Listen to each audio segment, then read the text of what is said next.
misadventure. I wish to remind Governor Sakaja that the Senate in fact directed that those NMS pending bills were the responsibility of State House, from where he was speaking yesterday, since the accounting officer for NMS was the comptroller.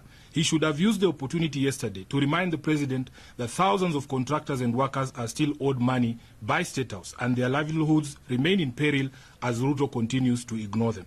This agreement is a blatant continuation of the NMS model and with it, the culture of unpaid bills, weak audit systems and unbridled corruption.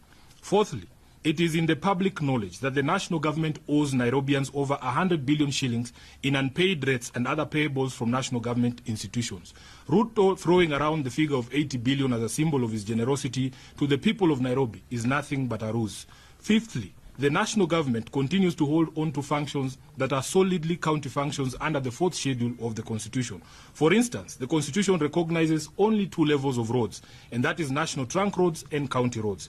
Kenyans must note that national government agencies like Kura and Kera continue to insist on doing roads in Nairobi when they clearly need to hand over those roads and the attendant resources to the county government of Nairobi. In fact, the late Baba Raila Amolo Odinga repeatedly called for the disbandment of these 2 agencies, going so far as including the full unbundling of the functions in the MoU he signed with President Ruto in March of 2025. Ruto continues to not only ignore that MoU, but to actively violate it as demonstrated by the so-called cooperation agreement. In addition, there exist constitutional and legal ways to channel funds to specific counties in recognition of their unique needs and status. These include additional allocations and conditional grants. Examples of these grants include grants to counties to construct headquarters and industrial parks. By the way, you should know Nairobi doesn't receive any of those funds, but other counties receive. If indeed we needed national government to build a world-class market at Gikomba, we can channel resources to the county government of Nairobi to build that world-class market through similar instruments.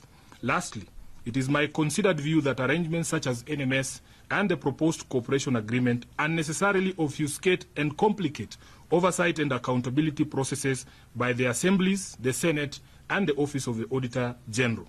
The President at every turn dismisses concerns raised by both the people and their representatives as noise. He asked those with alternative ideas to give those ideas.